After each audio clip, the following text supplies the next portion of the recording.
अस्सलामु अलैकुम व रहमतुल्लाहि व बरकातुहू।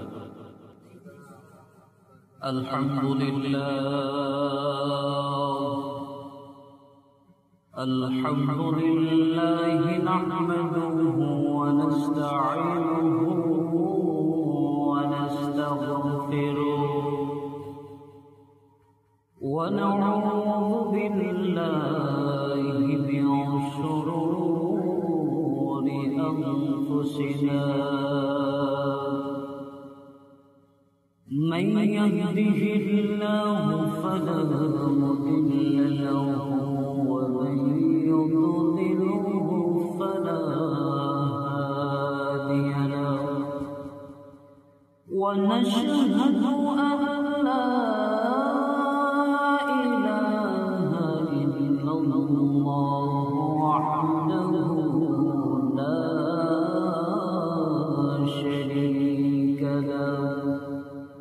ونشهد أن سيدنا وسندنا وحبيبنا وطبيب قلوبنا أرسله بالحق بشيرا ونذيرا وداعيا إلى الله بإذنه وسراجا منيرا.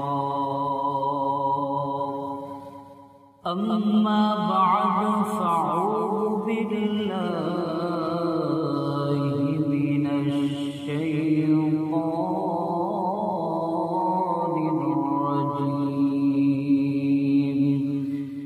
بسم الله الرحمن الرحيم.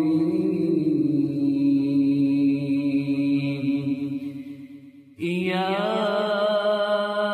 أيها الذين آمنوا إذا نودي للصلاة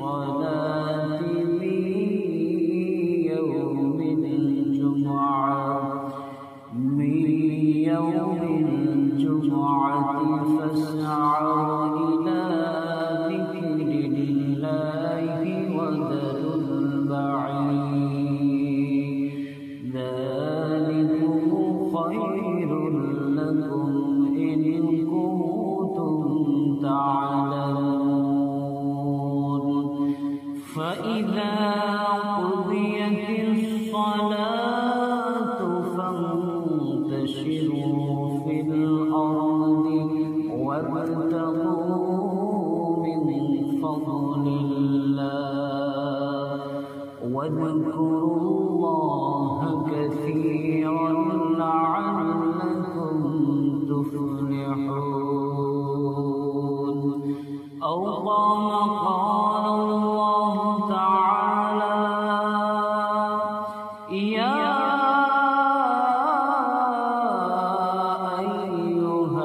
الذين آمنوا صلوا عليه وسلموا تسليما. اللهم صل على سيدنا مولانا محمد وعلى سيدنا مولانا محمد. اللهم صل على سيدنا مولانا محمد وعلى سيدنا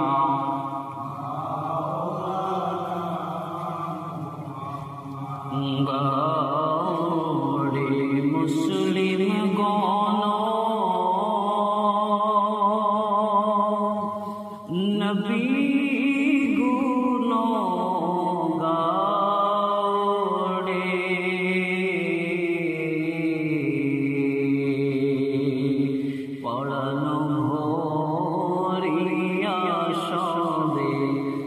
salli ala dawri Allahumma salli ala sayyidina maulana Muhammad wa ala ali sayyidina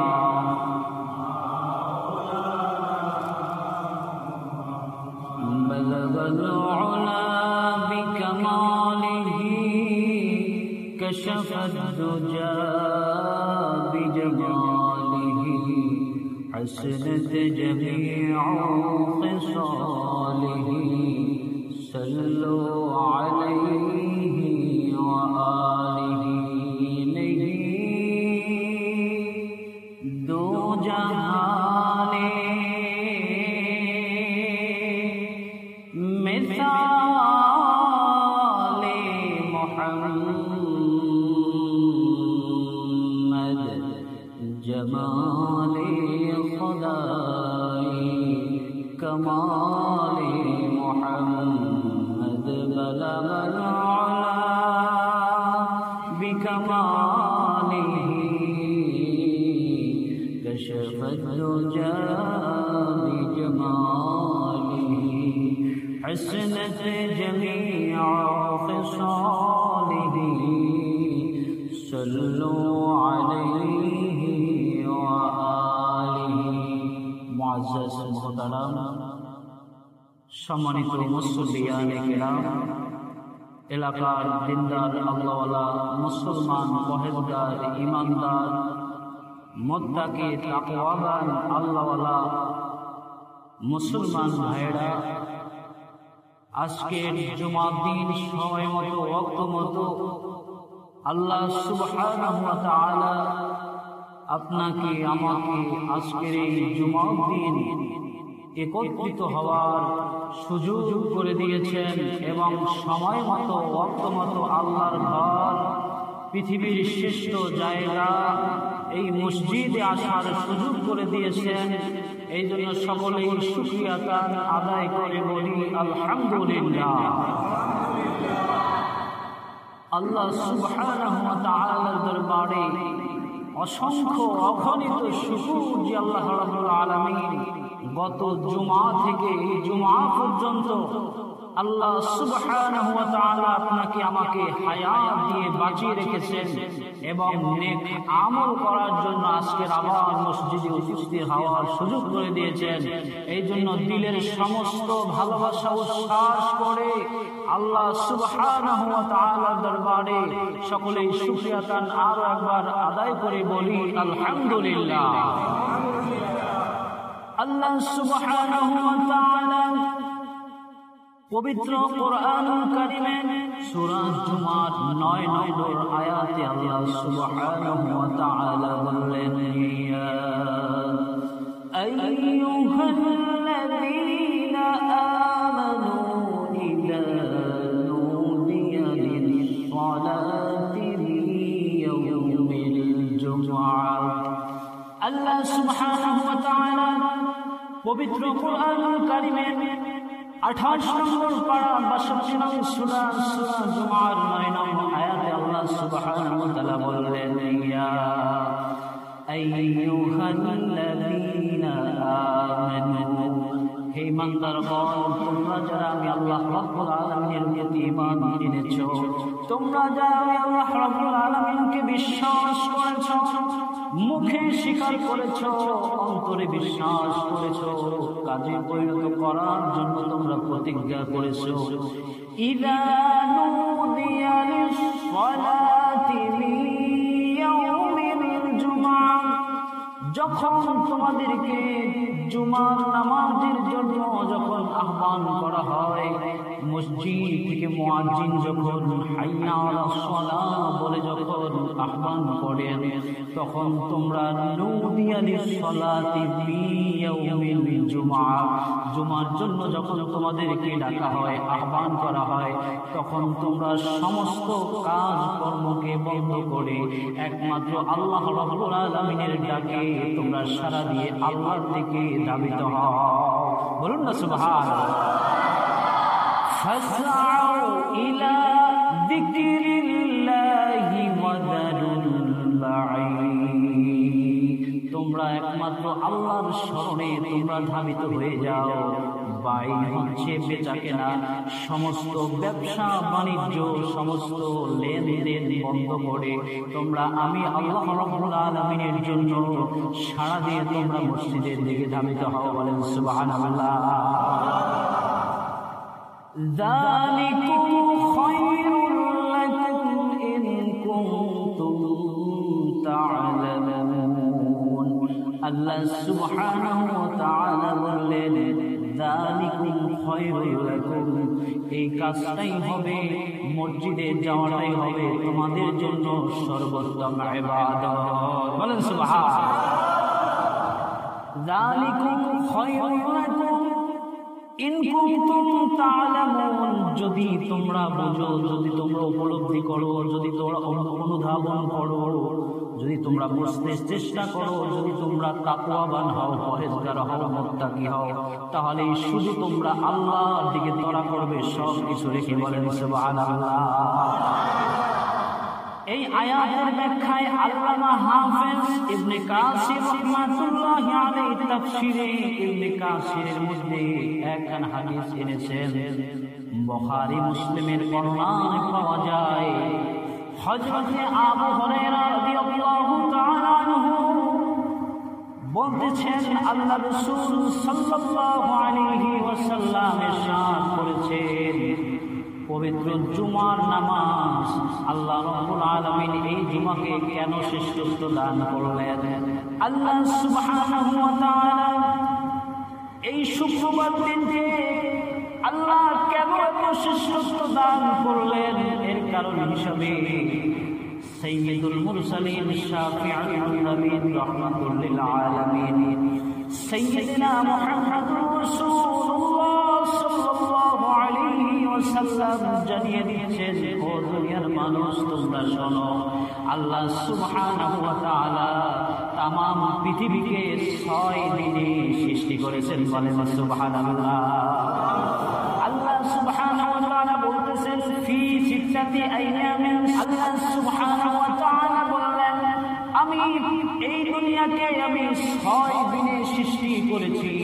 আমি যেদিন শেষ করেছি সেই দিনটি, লাস্টের দিনটি হলো শুক্রবার দিন। বলেন সুবহানাল্লাহ। দ্বিতীয় কারণ হচ্ছে, এই শুক্রবার দিনটিকে এত শ্রেষ্ঠত্ব দান করার কারণ হচ্ছে, দ্বিতীয় নাম্বার হচ্ছে আল্লাহ সুবহানাহু ওয়া তাআলা হযরত আদম আলাইহিস সালাতু ওয়াস সালামকে যে বানিয়েছেন, তৈরি করেছেন, সেই সম্পন্ন হয়েছে সমস্ত কাজগুলো এই শুক্রবার দিন শেষ করেছেন। বলেন সুবহানাল্লাহ। আবার যখন হযরত আদম আলাইহিস সালাতু ওয়াস সালামকে আল্লাহ সুবহানাহু ওয়া তাআলা বানালেন, তখন একটা জান্নাতের মধ্যে নূরের খাটের মধ্যে হযরত আদম আলাইহিস সালাতু ওয়াস সালামকে হাজার হাজার বছর পর্যন্ত সেখানে শোয়া রাখা হয়। সেই খাট থেকে 4 জন ফেরেশতা, ডানে বামে সামনে পিছনে 4 জন ফেরেশতা হযরত আদম আলাইহিস সালাতু ওয়াস সালামকে কাঁধের উপরে রেখে রেখে আল্লাহ সুবহানাহু ওয়া তাআলা এই জমিনের প্রথম আসমান, দ্বিতীয় আসমান, তৃতীয় আসমান, চতুর্থ আসমান, পঞ্চম আসমান, সপ্তম আসমান এবং আল্লাহ পাকের আরশগুলো 7000 বছর ধরে ধরে আদমকে ঘুরিয়ে দেখিয়েছেন। বলেন সুবহানাল্লাহ। সেই দিনটি যেদিন সম্পন্ন হয়ে গিয়েছিল, সেই সমস্ত আসমানগুলো যে ঘুরিয়ে দেখিয়েছিলেন, সেই দিনটি হচ্ছে শুক্রবার দিন। বলেন সুবহানাল্লাহ। আল্লাহ সুবহানাহু ওয়া তাআলা হযরত আদম আলাইহিস সালাতু ওয়াস সালামকে যখন জান্নাতের মধ্যে দিয়েছিলেন, সেই দিনটি হচ্ছে শুক্রবার দিন। আমার জান্নাত থেকে যখন হযরত আদম আলাইহিস সালাতু ওয়াস সালামকে দুনিয়ায় পাঠিয়েছিলেন, সেই দিনটিও ছিল শুক্রবারের দিন। বলেন সুবহানাল্লাহ। বুখারী শরীফের মধ্যে আসছে, আল্লাহ রাসূল সাল্লাল্লাহু আলাইহি ওয়াসাল্লাম ইরশাদ করেছেন, এই শুক্রবার দিনে তামাম দুনিয়ার যে সমস্ত নবী দুনিয়ায় এসেছিলেন এবং উম্মতগুলো এসেছিলেন, সমস্ত উম্মত এবং সমস্ত নবীদের জন্য 60টি দিনের একটি দিনকে শ্রেষ্ঠত্ব দিয়েছেন। বলেন সুবহানাল্লাহ। প্রত্যেকটা নবী এবং প্রত্যেক উম্মতদেরকে আল্লাহ সুবহানাহু ওয়া তাআলা একটি দিন দিয়েছেন। সেই দিনটি শুক্রবারকে আমাদের জন্য নির্ধারণ করেছেন। বলুন না সুবহানাল্লাহ। আমাদের জন্য এই শুক্রবার দিয়েছেন। ইহুদি যারা ছিল, ইহুদিদেরকে আল্লাহ রাব্বুল আলামিন এই শুক্রবারও দিয়েছিলেন, কিন্তু তারা গ্রহণ করেন নাই। তারা পছন্দ করেছিলেন শনিবার দিনকে। কোন দিন? ইহুদিরা পছন্দ করছেন কোন দিন? শনিবার দিন। আর নাসারা যারা ছিল, নাসারারা পছন্দ করেছেন রবিবার দিনকে। আর আমাদের জন্য আল্লাহ সুবহানাহু ওয়া তাআলা মনোনীত করেছেন আমাদেরকে হেদায়েত দেওয়ার জন্য এই শুক্রবার দিন। বলুন না সুবহানাল্লাহ। 7টি দিনের মধ্যে সর্বোৎকৃষ্ট দিন, সর্বভালো দিন হচ্ছে শুক্রবার। বলেন সুবহানাল্লাহ। দ্বিতীয় হাদিস শরীফ মুসলিম শরীফের ভিতরে আছে, আল্লাহ রাসূল সাল্লাল্লাহু আলাইহি ওয়াসাল্লাম ইরশাদ করেছেন, হযরত আবু হুরায়রা রাদিয়াল্লাহু তাআলা আনহু হতে বর্ণিত, আল্লাহ রাসূল সাল্লাল্লাহু আলাইহি ওয়াসাল্লাম ইরশাদ করেছেন, কোন ব্যক্তি যদি সুন্দর রূপে উত্তম রূপে গোসল করে সুগন্ধি লাগিয়ে নতুন জামা কাপড় পরে ওই ব্যক্তি যদি ঘর থেকে রওনা দেয়, ওই ব্যক্তি ঘর থেকে রওনা দিতে না দিতে আল্লাহ পাক রব্বুল আলামিনের একদল ফেরেশতারা পর মিশিয়ে দেয়। বলেন সুবহানাল্লাহ। একদল ফেরেশতারা আল্লাহ সুবহানাহু ওয়া তাআলার নির্দেশে ওই বান্দার পায়ের নিচে পর বিছিয়ে দেয়। বলেন সুবহানাল্লাহ। বান্দা যখন মসজিদের দিকে রওনা হয়ে আসে, হাদিস শরীফের ভিতরে আছে, আল্লাহ রাসূল সাল্লাল্লাহু আলাইহি ওয়াসাল্লাম বলেছেন, যখন মসজিদের দিকে সর্বপ্রথম যেই মুসল্লি ঢুকবে, ওই মুসল্লির আমলনামায় আল্লাহ সুবহানাহু ওয়া তাআলা একটা উট কুরবানি দিলে যে সওয়াব হয়, সেই পরিমাণ সওয়াব আল্লাহ দান করবেন। বলেন সুবহানাল্লাহ। এরপরে 2 নম্বরে, যে মসজিদের ভিতরে ঢুকবে শুক্রবার দিনে, ওই ব্যক্তির আমলনামায় আল্লাহ সুবহানাহু ওয়া তাআলা একটা গরু যদি কুরবানি দেওয়া হয়, ওই গরু কুরবানি দিনে যে পরিমাণ সওয়াব হবে, ওই পরিমাণ সওয়াব আল্লাহ তার আমলনামায় লিখে দেবে। বলেন সুবহানাল্লাহ।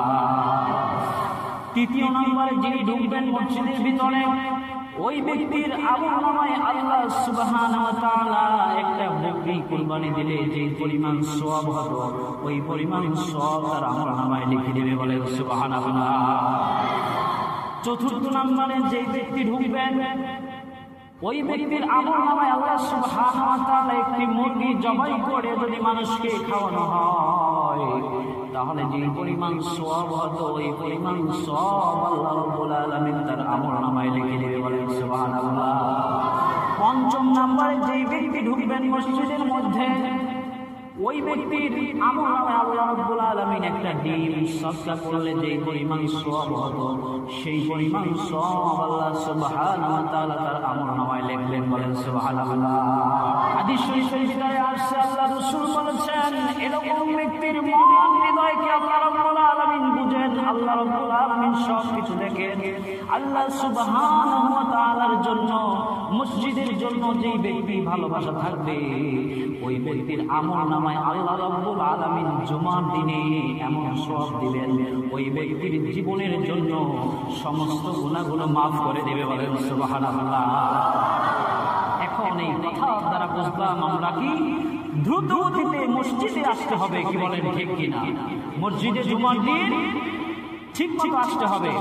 হযরত আবু সাঈদ খুদরি রাদিয়াল্লাহু তাআলা আনহু বর্ণিত, আল্লাহ রাসূল সাল্লাল্লাহু আলাইহি ওয়াসাল্লাম ইরশাদ করেছেন, আল্লাহ রাসূল সাল্লাল্লাহু আলাইহি ওয়াসাল্লাম সাহাবায়ে কেরামদের মাঝে বর্ণনা করতেছেন, শুক্রবার দিন নসিহত করতেছেন। নসিহত হচ্ছে একজন ব্যক্তি শুক্রবার দিনে উত্তম রূপে গোসল করে সুন্দর কাপড় নতুন কাপড় পরিধান করে যদি সুগন্ধি লাগিয়ে যদি মসজিদের দিকে রওনা হয়ে যায়, ওই ব্যক্তি যদি মসজিদে এসে বসে যায়, ওই ব্যক্তি যখন ইমাম সাহেব আলোচনা করে খুতবা বলে তখন চুপ করে শোনে। ওই চুপ করে শোনা এবং নামাজ শেষ করে যদি বাড়ি চলে যায়, ওই ব্যক্তির আমলনামায় সারা বছর দিনের বেলা রোজা রাখলে যেই পরিমাণ সওয়াব হবে, এবং রাতের বেলা যদি দাঁড়িয়ে দাঁড়িয়ে সন্ধ্যা থেকে একেবারে ফজর পর্যন্ত যদি দাঁড়িয়ে দাঁড়িয়ে নামাজ পড়ে, তাহলে যেই পরিমাণ সওয়াব হতো ওই পরিমাণ সওয়াব আল্লাহ তার আমলনামায় দান করবে। বলে সুবহানাল্লাহ। আরেকটু জোরে বলেন সুবহান।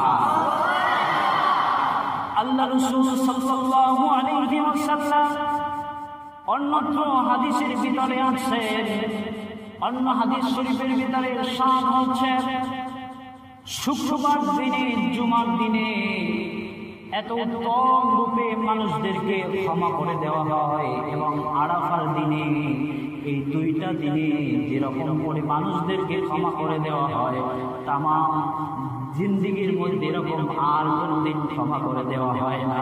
বলেন সুবহান।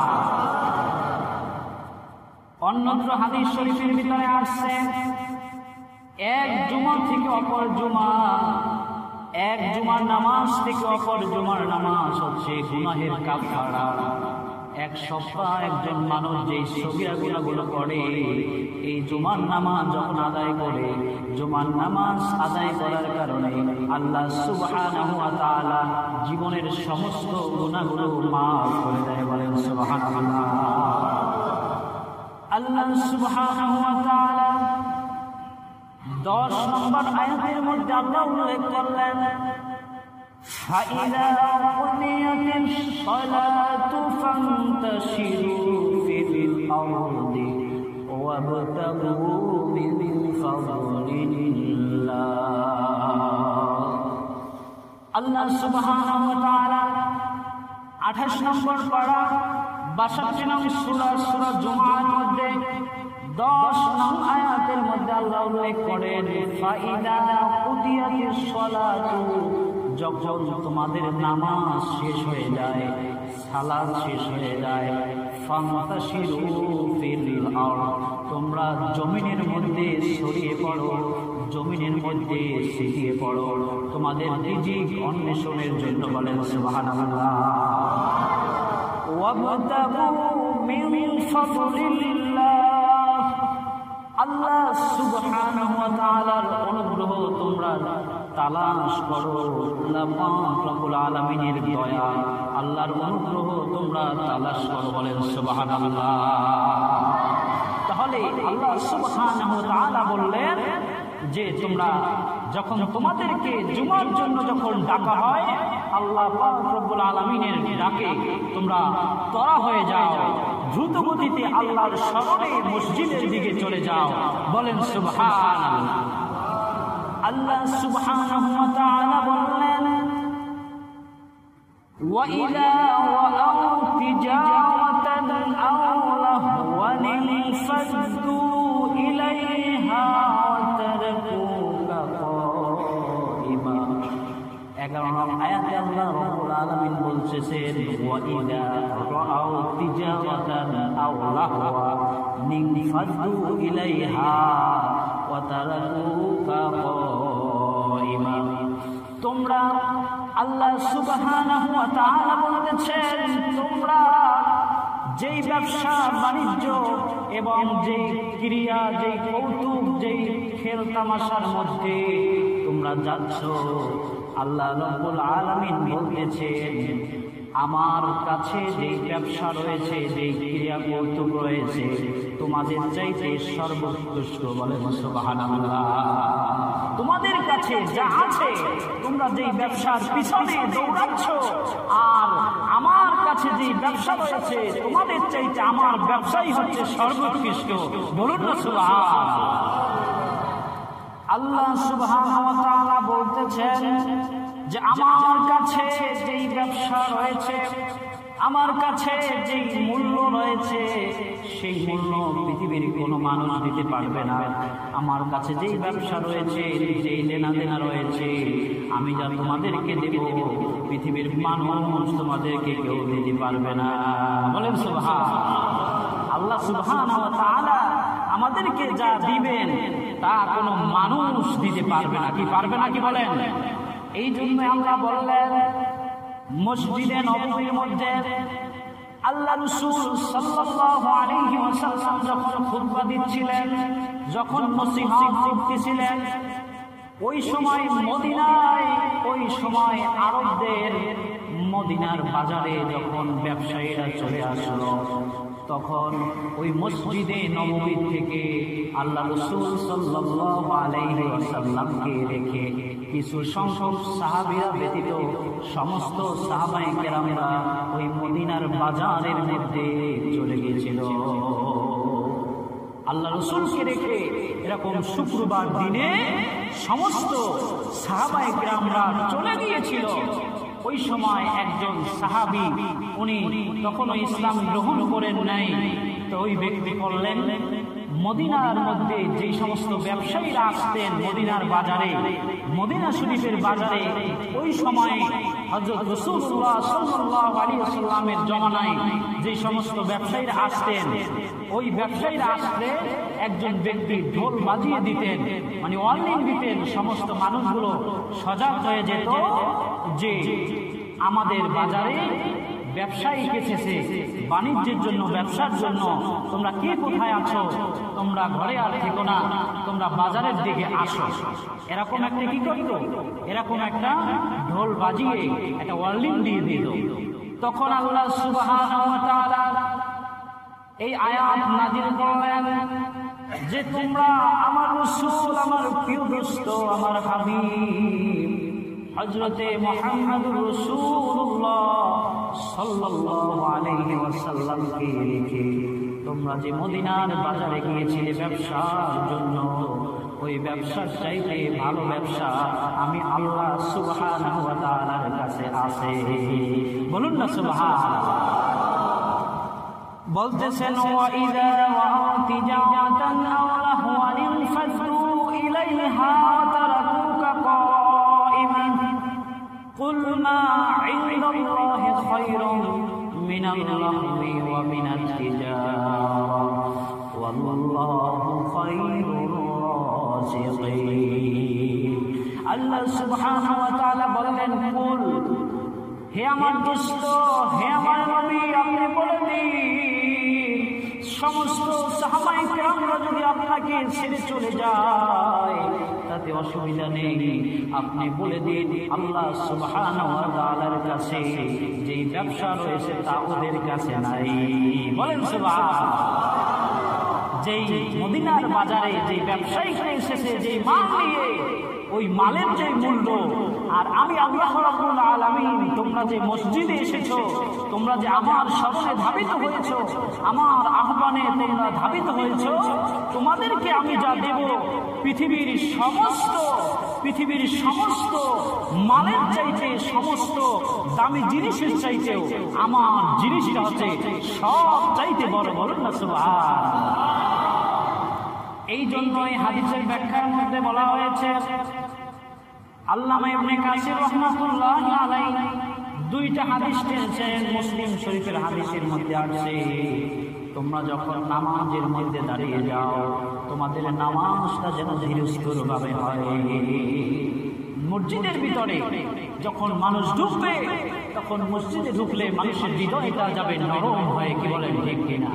পৃথিবীর সমস্ত মানুষ বিভিন্ন জায়গায় গিয়ে ক্ষমতা খাটাতে পারে, কিন্তু আল্লাহর ঘর মসজিদে আসলে মানুষটি নম্রতা প্রকাশ করবে। কি বলেন ঠিক কিনা?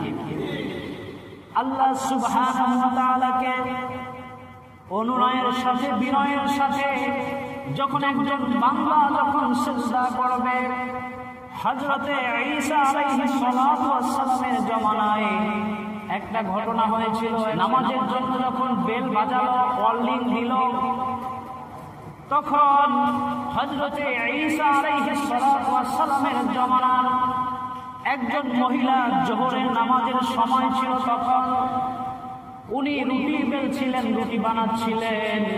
ওনার ছোট্ট একটা 1.5 বছরের বাচ্চা, মতান্তরে 2 বছরের বাচ্চা ছিল। রুটি বানানো দেখে যখন নামাজের সময় হয়ে গিয়েছিল, ওই মহিলা তখন ওই বাচ্চাকে ফেলে এবং রুটি বানানো ফেলে উনি নামাজের মধ্যে দাঁড়িয়ে যায়। বলেন সুবহানাল্লাহ। নামাজের মধ্যে দাঁড়িয়ে যায় মানে তাকবীর তাহরিমা বেদে যখন মানুষ নামাজে দাঁড়ায়, দুনিয়ার সমস্ত কাজকর্ম হারাম। বলেন ঠিক কিনা? যদি বলেন ঠিক কিনা? মানুষটি যখন নামাজের মধ্যে দাঁড়িয়ে যায়, দুনিয়ার কোনো হুঁশ খেয়াল তার থাকে না। আল্লাহ রাসূল বলেছেন, নামাজ তোমরা এমন ভাবে পড়ো, সাল্লু কামা রাআইতুমুনি উসাল্লি। নামাজ আমি যেরকম পড়েছি তোমরাও সেরকম নামাজ পড়ো। আর দুনিয়ার মানুষ তোমরা শুনে রাখো, আমি যখন নামাজ পড়তাম সামনে যেরকম দেখতাম পিছনে সেরকম দেখতাম, এবং জান্নাত এবং জাহান্নামের মধ্যে আমি নামাজের মধ্যে প্রবেশ করতাম। বলেন সুবহানাল্লাহ। হযরত রাসূল সাল্লাল্লাহু আলাইহি ওয়াসাল্লামের নামাজটা ছিল এমন যে নামাজ পড়তেন, নামাজের ভিতরে জান্নাতের মধ্যে চলে গেলেন। বলুন না সুবহানাল্লাহ। নামাজ শেষে সাহাবায়ে কেরামদেরকে বললেন, ও আমার সাহাবারা, আজকে একটা ঘটনা ঘটেছে, তোমরা শুনবা? বললেন, ইয়া রাসূলুল্লাহ, ইয়া হাবিবাল্লাহ, আপনি যদি বলেন তাহলে আমরা অবশ্যই শুনব। তখন সাহাবায়ে কেরামদেরকে বললেন, আমি দেখতে পেলাম জান্নাতের মধ্যে গাছে আঙ্গুল ঝুলতেছে। আমি এক ঠোক আঙ্গুল ধরছিলাম, আবার ছেড়ে দিলাম। আমি মনে করলাম আমি তো দুনিয়ার মধ্যে আছি, এখন তো জান্নাতের আঙ্গুল নেওয়া যাবে না। বলুন না সুবহানাল্লাহ। আমার রাসূলের নামাজটা কেমন ছিল? আমার রাসূল যখন নামাজ পড়তেন, নামাজের মধ্যে একজন সাহাবী বললেন, হামদান কাসীরান তাইয়িবান মুবারাকান ফি।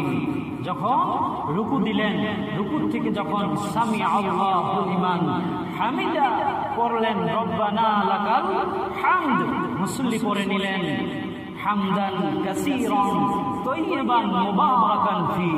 মুসল্লি পড়লো আস্তে, কিন্তু আল্লাহ রাসূল সাল্লাল্লাহু আলাইহি ওয়াসাল্লাম ওই মুসল্লি অনেক দূরে ছিল, মসজিদ নববীর একেবারে শেষ কাতারে ছিল। কিন্তু আল্লাহ রাসূল নামাজ শেষে বললেন, তোমাদের মধ্যে আজকের এই তাসবিহ কে পড়েছে? হামদান কাসীরান তাইয়িবান মুবারাকান ফি। আল্লাহ রাসূল সাল্লাল্লাহু আলাইহি ওয়াসাল্লাম বলার পরে সাহাবী ভয় পেয়ে গেলেন, বললেন যে কি পড়েছে আমি যদি বলি তাহলে আমাকে কিনা হুজুর রাগ করেন। ভয়ে ভয়ে বললেন, ইয়া রাসূলুল্লাহ, ইয়া হাবিবাল্লাহ, বেয়াদবি মাফ করবেন হুজুর, আমি আজকে এই তাসবিহ করেছি। বলুন না সুবহানাল্লাহ। আল্লাহ রাসূল সাল্লাল্লাহু আলাইহি ওয়াসাল্লাম ওই সাহাবীদেরকে বললেন, ও আমার সাহাবারা, তোমরা শোনো, আজকে যে সাহাবী বলেছে হামদান কাসীরান তাইয়িবান মুবারাকান ফি, আমি দেখতে পেলাম রুকুর মধ্যে গিয়ে দেখতে পেলাম, রুকুর আগে এবং পরে আমি দেখতে পেলাম, তাসবির শেষে আমি দেখতে পেলাম মসজিদে নববীর ছাদের মধ্যে আল্লাহ পাক রব্বুল আলামিন অসংখ্য অগণিত ফেরেশতা নাজিল করেছেন। বলেন সুবহানাল্লাহ। কেন নাজিল করেছেন? নাজিল করেছেন আল্লাহ সুবহানাহু ওয়া তাআলা এই জন্য যে কে কত নেক লিখতে পারে, কে কত আমল লিখতে পারে, কে কত নেকি লিখতে পারে, লক্ষ কোটি কোটি অগণিত ফেরেশতা আল্লাহ সুবহানাহু ওয়া তাআলা নাজিল করলেন ওই অতিরিক্ত তাসবিহ বলার কারণে। বলেন সুবহানাল্লাহ। এই জন্য নামাজটা হবে ধীরস্থির ভাবে, নামাজটা হবে ইবাদতের এমন ভাবে, কারণ নামাজটা হচ্ছে আল্লাহ পাক রব্বুল আলামিনের কাছাকাছি ইবাদত। কি বলেন ঠিক কিনা? যখন তাকবীর তাহরিমা বলা হয়, যখন তাকবীর তাহরিমা বলা হয়, হাদিস শরীফের ভিতরে আসছে তাকবীর তাহরিমা বাদার হাকিকত কোন জায়গায়? তাকবীর তাহরিমার হাকিকত অনেক আমি যদি বর্ণনা করি সারাদিন তাও কমবে না, কিন্তু ছোট্ট একটা বর্ণনা তুমি শোনো। তাকবীর তাহরিমার বর্ণনা হচ্ছে, আমি যখন আল্লাহু আকবার বলি, ওই আল্লাহু আকবার বলি এইটাই তাকবীর তাহরিমা। এই কারণে আল্লাহর মাঝে এবং আমার মাঝে যেই পর্দা রয়েছে, সেই পর্দাটা তাকবীর তাহরিমার মাধ্যমে উঠিয়ে আমি আল্লাহকে দেখতেছি। বলেন সুবহানাল্লাহ। আমি যদি আল্লাহকে নাও দেখি, আল্লাহ সুবহানাহু ওয়া তাআলা আমাকে দেখতেছেন। এটার নাম হচ্ছে তাকবীর তাহরিমা। বলুন না সুবহানাল্লাহ। ওই মহিলা নামাজ শুরু করে দিলেন, তাকবীর তাহরিমা বাঁধলেন। তাকবীর তাহরিমা যখন বাঁধলেন, তাকবীর তাহরিমা বেঁধে যখন নামাজের মধ্যে দাঁড়িয়ে গেলেন, তখন ওই মহিলার ওয়াসওয়াসা শুরু হয়ে গেল। শয়তান ওয়াসওয়াসা দিচ্ছে, ও মহিলা তুমি যে নামাজে দাঁড়িয়েছো, তোমার 2 বছরের বাচ্চাটা ওই চুলার পাশে রেখে তোমার রুটি বানানো বন্ধ করে তোমার 2 বছরের বাচ্চাটা তুমি যে চুলার পাশে রাখলা, ওই চুলার মধ্যে তোমার 2 বছরের বাচ্চাটা পড়ে গিয়েছে। কি হয়েছে? 2 বছরের বাচ্চাটা তুমি রেখে তুমি রুটি বানানো বন্ধ করেছো, ভালো কথা। তুমি তো তোমার বাচ্চাটাকে কাছে নিয়ে আনতে পারতে, কাছে নিয়ে তুমি দাঁড়িয়ে যেতে নামাজে, কিন্তু বাচ্চাটাকে রেখে তুমি যে নামাজে দাঁড়িয়েছো, ওই চুলার মধ্যে তোমার বাচ্চাটা পড়ে গিয়েছে। ওয়াসওয়াসা দিচ্ছে ইবলিস শয়তান নামাজের মধ্যে। কথা বুঝতে পেরেছেন? ওই মহিলা নামাজ ছাড়ে না, চিন্তা করতেছে, আমি তো তাকবীর তাহরিমা বেঁধেছি, দুনিয়ার কোনো কাজ আমার জন্য উচিত হবে না। আমি আল্লাহ রাব্বুল আলামিনের নাম সামনে দাঁড়িয়েছি, দুনিয়ার কোনো মালিকের সামনে নয়, দুনিয়ার কোনো বাদশার সামনে নয়, দুনিয়ার কোনো মনিবের কাছে নয়। আমি দাঁড়িয়েছি একমাত্র আল্লাহ সুবহানাহু ওয়া তাআলার জন্য। জোরে করে সুবহানাল্লাহ। যেই আল্লাহ রাব্বুল আলামিন আমাকে বিনা টাকায় অক্সিজেন দিচ্ছে, যেই আল্লাহ সুবহানাহু ওয়া তাআলা যেই আমাকে বিনা পয়সায় পানি দিচ্ছেন, আলো দিচ্ছেন, বায়ু বাতাস দিচ্ছেন, আমাকে যে বানিয়েছেন, সেই আল্লাহর কুদরতি পায়ে সিজদা দেওয়ার জন্য আমি দাঁড়িয়েছি। ওই মহিলার কাছে যত ওয়াসওয়াসা দিচ্ছে, যত কথাই বলছে, মহিলা কোনো কথা গ্রহণ করছে না। ওই মহিলা আল্লাহ সুবহানাহু ওয়া তাআলার ধ্যানে নামাজ পড়তেছেন, নামাজ পড়তেছেন, নামাজ আদায় করতেছেন। নামাজ যখন শেষ হয়ে গেল, নামাজ শেষ যখন হয়ে গেল, তখন সন্তানের কথা, ছেলের কথা মনে পড়ে গেল।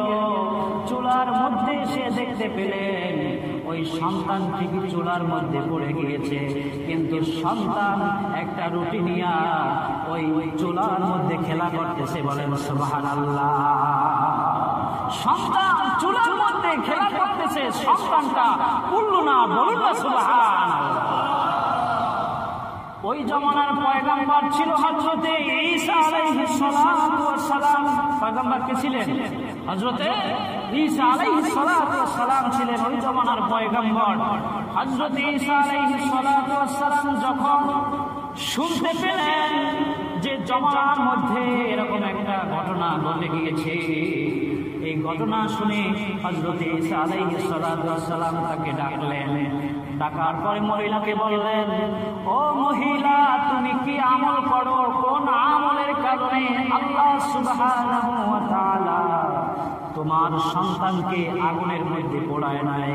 ওই মহিলা বললেন, আল্লাহে, আল্লাহর কসম করে বলছি। ওই মহিলা বলতেছেন, আল্লাহ সুবহানাহু ওয়া তাআলা যখন নামাজের জন্য ডাক দিয়েছে, যখন নামাজের আহ্বান করেছে, নামাজের ওয়াক্ত যখন হয়ে গিয়েছে, তখন আমি আল্লাহ সুবহানাহু ওয়া তাআলার দরবারে ডাক দিয়ে আমি আল্লাহর ইবাদতের মধ্যে মশগুল হয়ে গিয়েছি। বলেন সুবহানাল্লাহ। আল্লাহর ওই পয়গম্বর হযরতে ঈসা আলাইহিস সালাতু ওয়াস সালাম বললেন, তুমি আর কি আমল করো? আল্লাহ সুবহানাহু ওয়া তাআলার দরবারে আমি এমন ভাবে দাঁড়িয়ে যাই যেন আমি ইবাদতের মাধ্যমে আল্লাহ সুবহানাহু ওয়া তাআলাকে দেখতে পাচ্ছি। বলেন সুবহানাল্লাহ।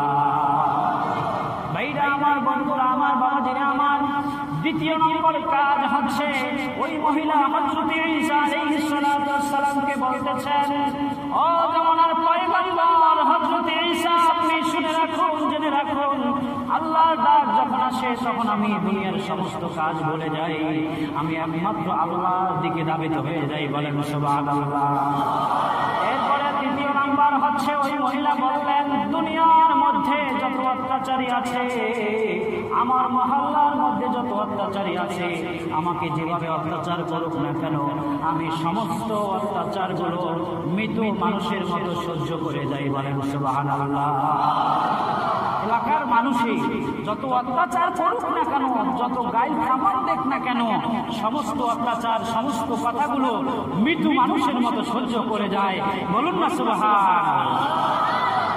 ভাইরা আমার, বন্ধুরা আমার, বাবাজিরা আমার, আল্লাহ সুবহানাহু ওয়া তাআলা বলতেছেন, তোমরা যে মসজিদে নববী থেকে উঠে গিয়েছো, ইজা রাউ তিজারাতান আও লাহওয়ান ফাযু ইলাইহা ওয়া তারাকুকা কাইমা কুল মা ইনদাল্লাহি খায়রুম মিনাল লাহwi ওয়া মিনাত তিজারা ওয়াল্লাহু খায়রুর রাজিকিন। আল্লাহ সুবহানাহু ওয়া তাআলা বললেন, তোমরা যে মসজিদে নববী থেকে উঠে গিয়েছো যে ব্যবসার জন্য, আমি আল্লাহ সুবহানাহু ওয়া তাআলার জন্য যদি তুমি মসজিদে থেকে থেকে যদি আমার যদি পায়ে সেজদা দিতে, তাহলে আমি আল্লাহ রাব্বুল আলামিন তোমাকে যে নেকি দিতাম, যে আমল দিতাম, যে জান্নাত দিতাম, সেই জান্নাত পেয়ে তুমি খুশি হয়ে যেতে। বলেন সুবহানাল্লাহ। আল্লাহ সুবহানাহু ওয়া তাআলা বলতেছেন, তোমরা কাজ ছেড়ে ছেড়ে যদি তোমরা নামাজে আসো, আমি তোমাদেরকে একটা জান্নাত দেব। সেই জান্নাতের মধ্যে এমন নাজ নিয়ামত হবে, সপ্ত আসমান সপ্ত জমিনের মধ্যে যত ভালো জিনিসগুলো আছে, সমস্ত ভালো জিনিসগুলো একত্রিত করে করে তুমি যদি একত্রিত করে করে জমা করে যদি বিক্রি করে দাও, তাহলে তুমি মনে রেখো, জান্নাতের মধ্যে জান্নাতের একটা যে দরজা হবে, সেই দরজার 100 ভাগ হবে না তামাম দুনিয়ার উত্তম জিনিসের দাম। বলেন সুবহানাল্লাহ। কেমন জান্নাত আল্লাহ সুবহানাহু ওয়া তাআলা বলে দিবেন।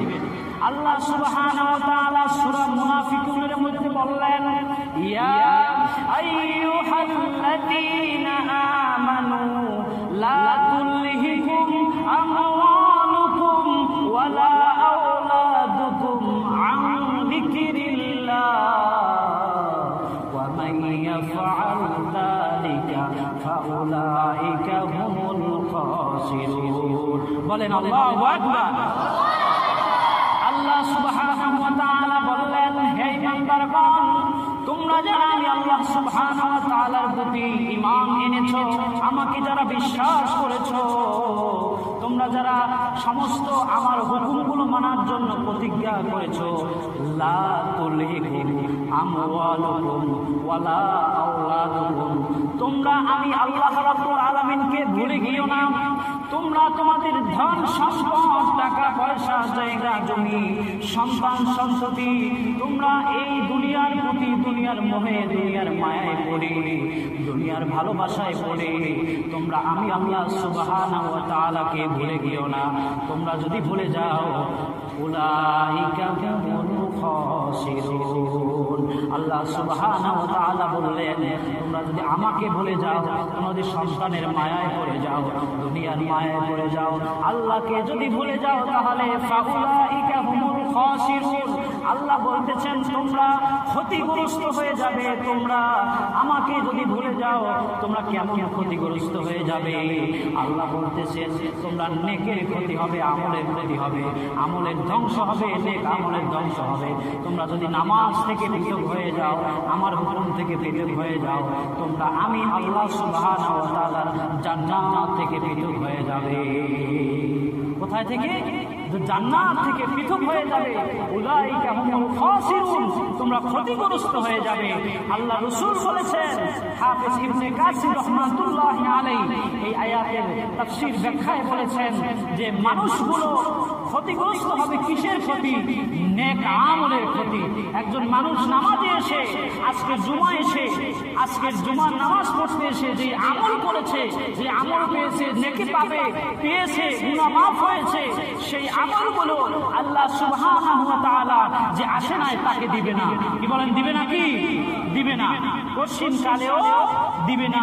আল্লাহ সুবহানাহু ওয়া তাআলা মানুষদেরকে যেমনি ভাবে হুকুম করেছেন তেমনি ভাবেই যদি আমরা করি তাহলে তেমন আমল করার কারণে আল্লাহ সুবহানাহু ওয়া তাআলা আপনার আমার আমলকে বাড়িয়ে দেবেন। কি বলেন, ঠিক কিনা?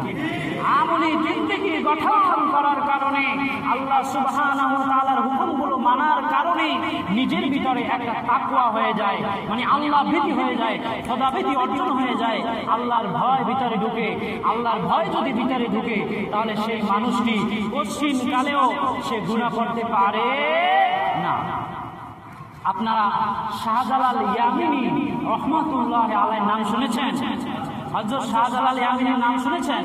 হযরত শাহজালাল ইয়ামিনী রহমাতুল্লাহ আলাইহি যখন ইয়ামেন দেশ থেকে আসলেন, শাহজালাল ইয়ামিনীর সাথে ছিল রাজপুত্র, ছিল তার ইয়ামেন দেশের, ইয়ামেন শহরের বড় বড় ব্যবসায়ী, বিশিষ্ট ব্যবসায়ী, নেতৃস্থানীয় লোকবর্গ ছিলেন।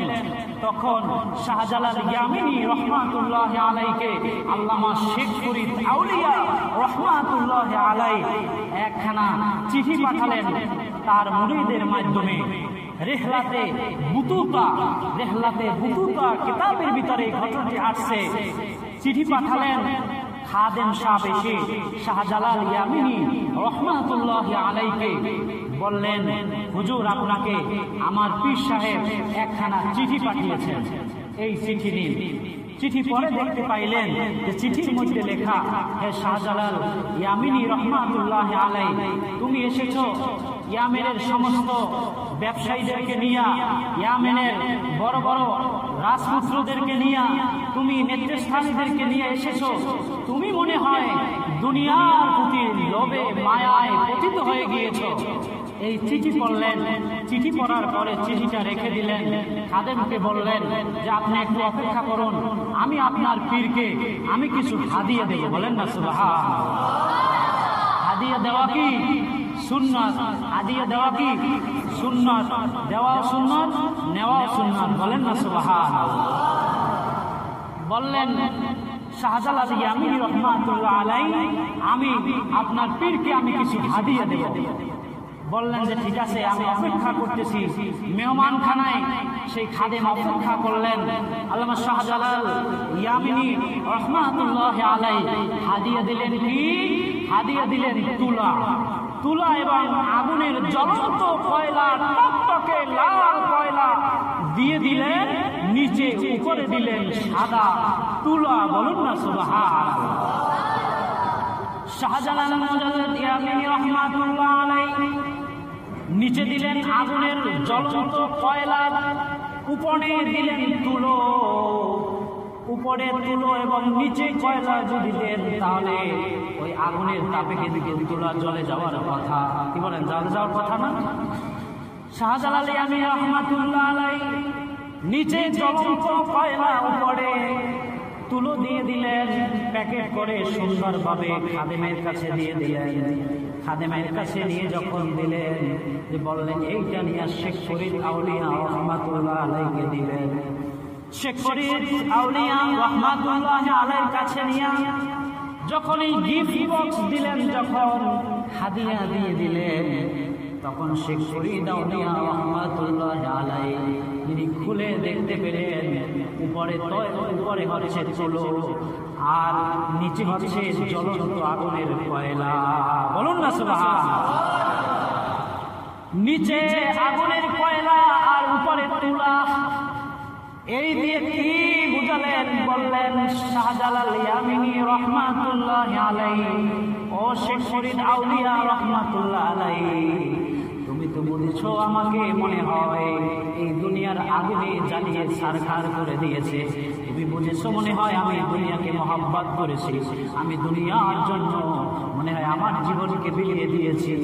না না না, তুমি মনে করো না, এই যে আমি কয়লা দিয়েছিলাম, এই কয়লাটা হচ্ছে দুনিয়া।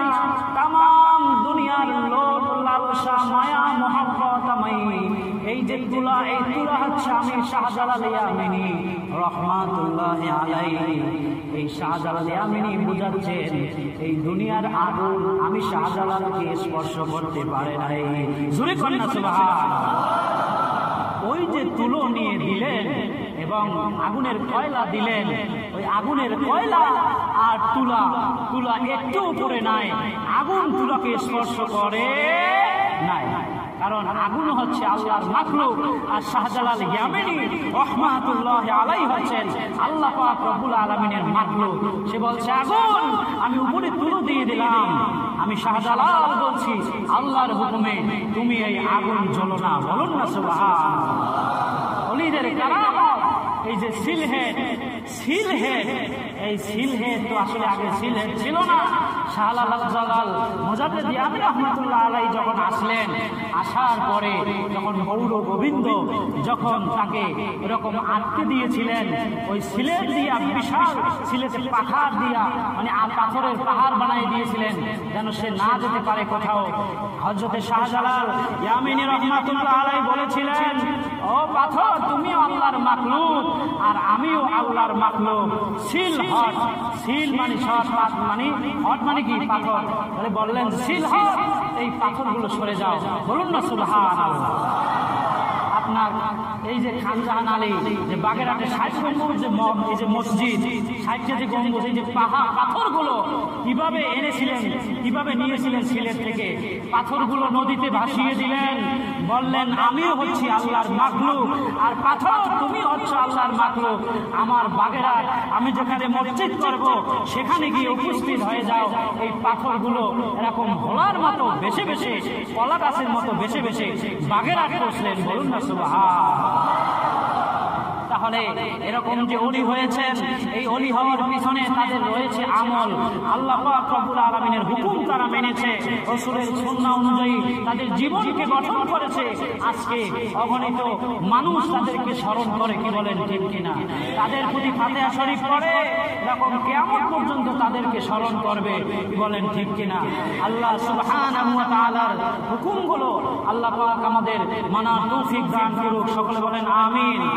জীবনে আমাদের রাসূল সাল্লাল্লাহু আলাইহি ওয়াসাল্লামের সুন্নাত অনুযায়ী চলার তৌফিক দান করুক। সকলে বলেন আল্লাহুম্মা আমিন। ওয়া আখিরু দাওয়ানা আনিল হামদুলিল্লাহি রাব্বিল আলামিন। আসসালামু আলাইকুম ওয়া রাহমাতুল্লাহি ওয়া বারাকাতুহু।